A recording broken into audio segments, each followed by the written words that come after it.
자, 그 다음에 이제 이 안쪽에 와서 이제 뭘 할 거냐면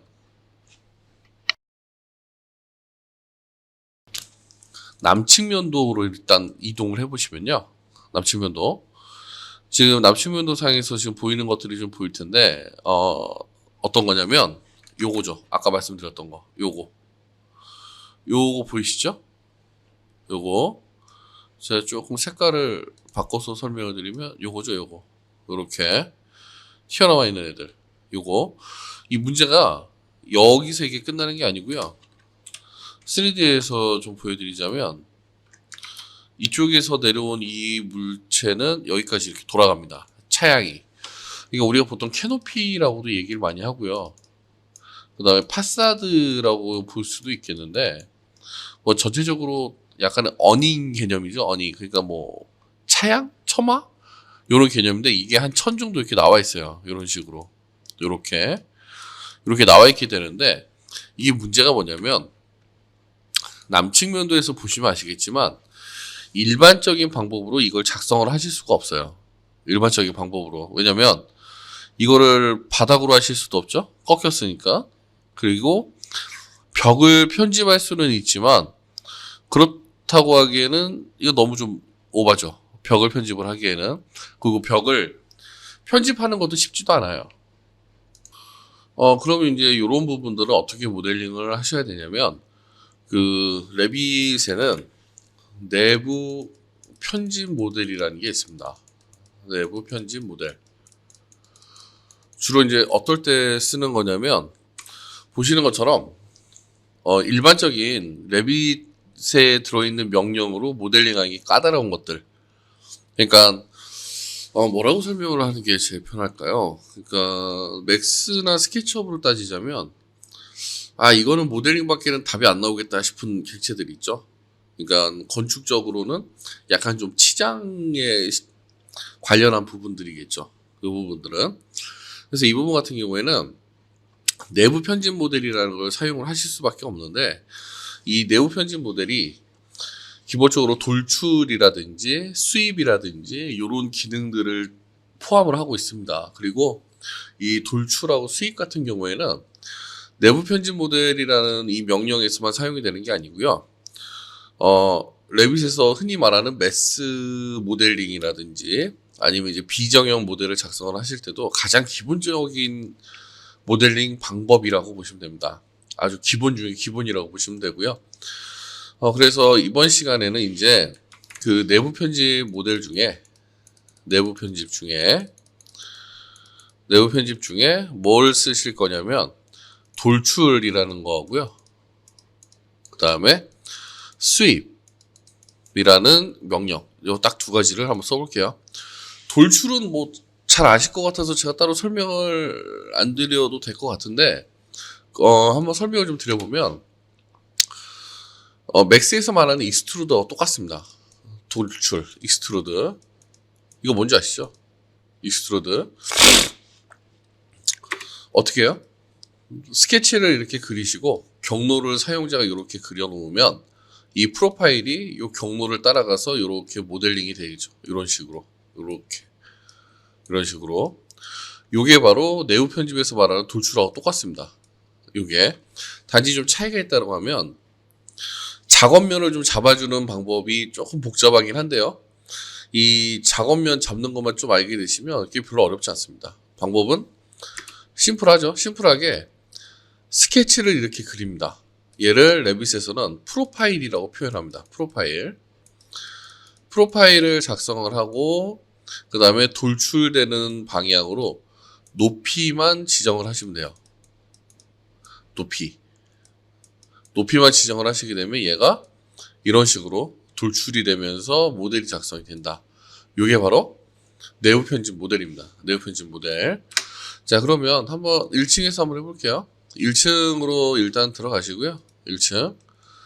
1층으로 들어가 주시면 이거 이상하네요. 여기서는 제대로 다 보이는데 얘만 그러네. 자, 요건 한번 확인 한번 해봐야 되겠네요. 왜 이러는지.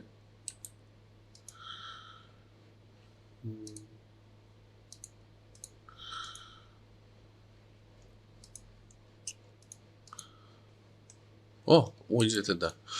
죄송합니다. 자, 한쪽으로 살짝 치워놓고 한번 해볼게요. 내부 편집 모델을 어디서 실행하시냐면, 이 건축 탭에 보시면, 여기 구성 요소라는 게 보이실 거예요. 구성 요소. 이쪽에. 구성 요소 보이시죠? 이 구성 요소 하단에 있는 요 화살표를 선택을 이렇게 해주시면, 구성 요소 배치라는 게 있고요. 내부 편집 모델링이라는 게 있는데, 구성 요소 배치는 한번 해보셨죠? 개구부 뚫으실 때 이미 있는 것들을 얘기를 하는 거고, 내부 편집 모델이라는 거는 새로 만드는 걸 얘기를 하는 거예요. 새로 만드는 거. 그래서 내부 편집 모델링을 일단 실행을 해보시면, 내부 편집 모델링 딱 실행을 하시게 되면 제일 처음에 나오는 게 뭐냐면 패밀리 카테고리 및 매개 변수라는데, 이게 뭐냐면요, 이게 정말 중요한 건데, 여러분이 일반적인 모델을, 그러니까 이쪽 시스템 패밀리에서 지원하지 않는 객체를 작성을 하시게 되면 걔를 어디다가 포함할 건지 결정하시는 거예요. 일람표를 나중에 뽑으실 때. 그러면 여기서 적당한 걸 선택을 하셔야 되겠죠. 저희들이 만드는 거는 보통 일반 모델의 작성이 많이 들어가거든요. 근데 뭐 벽이나 아니면 뭐 지붕 요런 거에 들어가실 수도 있고, 천장이라든지 뭐 요런 걸로 넣으셔도, 천장에 넣으면 안 되겠다. 그죠? 뭐 특수 시설물 같은 거라든지 이렇게 작성을 해서 집어넣을 수가 있는데, 가장 많이 쓰는 게 이 일반 모델입니다. 자, 저희들도 일반 모델 한번 해볼게요. 일반 모델을 지정을 하시고 확인을 눌러주시면 이름을 지정을 하라고 나오죠. 그러면 자, 연습이라고 이름을 한번 주시고요. 연습. 자, 확인 한번 해볼게요. 자, 확인하시게 되면 지금 여기 보시는 것처럼 여기가 비활성화되죠. 그러니까 모델링 단계로 들어온 거예요. 이제 그러면서 상단에 있는 메뉴가 변경이 됩니다. 이렇게 상단 메뉴가 완전히 바뀌었죠. 상단 메뉴가. 그리고 이쪽에 보시면 돌출이라는 게 있고, 그 다음 이쪽에 수입이라는 게 있죠. 돌출, 수입. 자, 기본적으로 돌출이라는 것부터 제가 먼저 해본다 그랬으니까 돌출 먼저 실행을 하겠습니다. 자, 돌출을 선택을 하시면 제일 먼저 나오는 게 뭐냐면, 순서를 좀 써드리면요, 첫 번째는 스케치입니다. 무슨 스케치? 프로파일을 만드셔야 되겠죠. 프로파일 스케치. 자, 그 다음에 두 번째 하시는 게 뭐냐면 높이 지정. 그 다음에 세 번째 하시는 게 재질. 일단은 요 세 개가 기본적인 형태고요. 요 앞에 0번이라고 하나 더 있어요. 이게 뭐냐면 작업면 설정. 일단 요거는 좀 이따 할게요. 요건 딱 빼버리고, 자, 일단 스케치를 먼저 한번 해봐야 되겠죠. 그래서 여기 있는 사각형을 이용해서 이렇게 한번 싹 그려주시면 기본적으로 이제 스케치가 이렇게 형성이 되고요. 모든 스케치는 닫힌 상태여야만 합니다. 닫힌 상태라는 말은 바닥을 작성하실 때와 동일한 조건, 열린 데도 없고 겹치는 데도 없고 4개의 모서리가 전부 다 이렇게 맞닿는 거, 혹은 모든 모서리 부분에 빵꾸가 없어야 되겠죠. 구멍이. 그쵸? 자, 이렇게 작성을 해주시고 스케치를 작성하고 나면 제가 두 번째 돌출 높이를 지정을 한다라고 되어 있죠. 그죠? 돌출 높이는 여기서 지정을 하시면 돼요. 이쪽에. 여기 지금 돌출 끝이라고 되어 있는데, 지금 현재 상태에서 여러분이 작성을 하시게 되면 여기 있는 이 사각형이 위로 250 올라간 상태에서 이렇게 모델이 나옵니다. 250. 자, 여기를 한 1000 정도로 바꿔볼게요. 1000이라고 이렇게 주시고, 그 다음에 세 번째가 재질이죠. 재질은 바로 이쪽에 있습니다. 재료. 재료는 여러분이 원하시는 거 아무거나 지정 한번 해보세요. 뭐 난간목재 이런 거. 자, 됐으면 여기서 완료를 눌러주시면 모델 작성이 끝납니다. 그런데 이게 2D 상태에서는 말 그대로 이게 평면으로만 보이는데요. 3D로 변경을 해보시면 지금 보시는 것처럼 높이 값을 가지게 됩니다.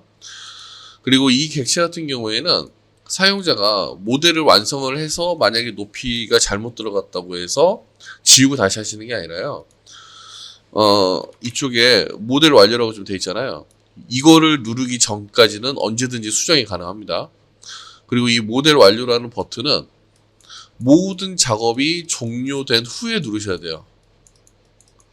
모든 작업 종료 후. 그래서 모델 완료만 누르지 않으신다면 얘는 선택을 해서 사용자가 언제든지 이렇게 치수를 변경을 이렇게 하실 수가 있어요. 지금 보시는 것처럼 변경되죠?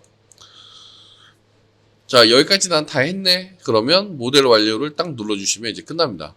그럼 이쪽이 활성화가 되고요. 여기도 이제 활성화가 되죠. 자, 이 핸들을 이용해서 끌어당기는 거는 언제든지 가능하고요. 그 다음에 얼라인을 이용해서 이 면을 움직이는 것도 가능합니다. 자, 지우고요. 자, 다시 한번 그려볼게요.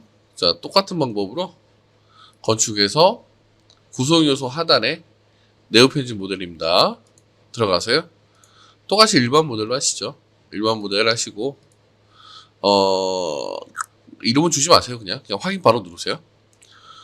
자, 여기서 돌출 이용해서요. 똑같이 아까처럼 직사각형 한번 이렇게 그려보시고요. 자, 완료 하시게 되면 이렇게 딱 튀어오죠. 자, 제가 얘를 조금 끌어올릴게요.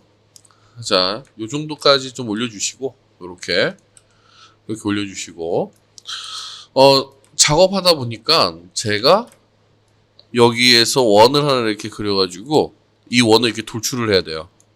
이런 식으로. 이쪽도 마찬가지고요. 이렇게 돌출을 좀 해야 되겠다. 이렇게. 이게 이제 문제인데, 지금 현재 상태에서 여러분들이 작성해서 다시 돌출을 가서 서클을 이렇게 그려보시면 모양이 이상하죠? 모양이 이렇게 바닥에 그려지는 것 같죠? 예, 그게 맞아요.